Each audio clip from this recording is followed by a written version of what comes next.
थाना हद में महिला की संदिग्ध मौत से परिसर में खलबली मच गई। 56 वर्षीय मुन्नीबाई सुरेश यादव अपने बेटे लक्ष्मण यादव के साथ रहती थी। 28 वर्षीय लक्ष्मण मजदूरी का काम करता है।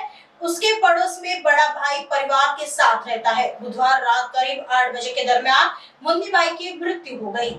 मिली जानकारी के अनुसार परिसर के लोगों ने पुलिस नियंत्रण कक्ष को मुन्नीबाई के लक्ष्मण द्वारा विवाद के दौरान हत्या किए जाने की सूचना दी। तुरंत पार्टी पुलिस मौके पर पहुंच गई। पुलिस ने लक्ष्मण और उसके बड़े भाई से पूछताछ की। लक्ष्मण ने हत्या करने से इनकार कर दिया, जबकि उसके भाई ने अपने सामने कुछ भी नहीं हुआ बताया। पुलिस को मुन्नीबाई के शरीर पर भी जख्म दिखाई नहीं दे रहे थे।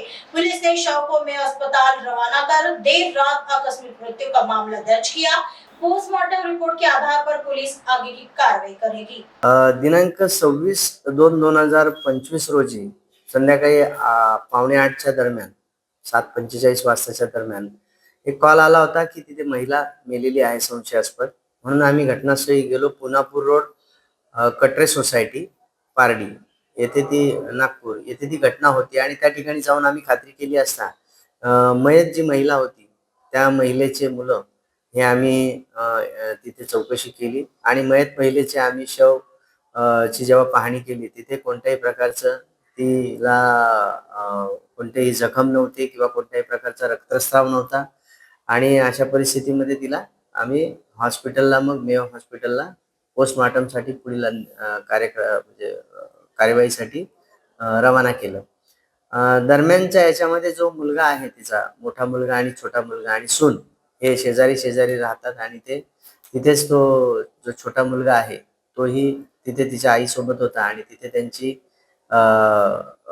मुला एकमेकाच्या याच्यामध्ये जी बोलाचाली झाली त्याच्यावरनं संशयास्पद वाटत होतं, परंतु तिथे कोणत्या जखमा नसल्यामुळे आम्ही तो मर्ग दाखल केलेला आहे आणि पुढील जे पोस्टमार्टम नंतर आपल्याला जे फाइंडिंग्स मिळतील त्याच्या आधारावर आपण पुढील कारवाई करणार आहोत।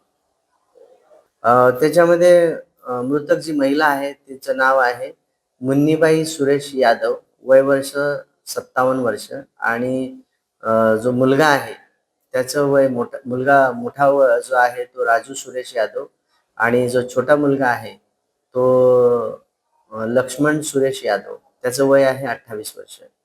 आणि याच्यामध्ये तिला ज्यावेळेला मयत त्यांना वाटलं त्यावेळेला त्यांनी डॉक्टरकडे पण नेलं होतं। स्थानिक डॉक्टर आहेत त्यांच्याकडे नेऊन त्यांनी इलाज करण्याचा प्रयत्न केला। डॉक्टरांनी सांगितलं कदाचित ही मेलेलीच आहे, पुढील याच्यासाठी तुम्ही पोलिसांना बोलून घ्या अशा प्रकारे। आणि त्यांनी डॉक्टरनी फाइंडिंग्समध्येही बघितलं होतं तर त्यांनाही डॉक्टरला आम्ही विचारपूस केली तर त्यांनाही कोणत्या प्रकारचं तिथं तसं काही संशयास्पद वाटलं नव्हतं, पण तरी देखील पुढे बघूया आपण। आता आपल्याला अशा काही गोष्टी असल्या तर त्या पोस्टमार्टम नंतर निष्पन्न होतील।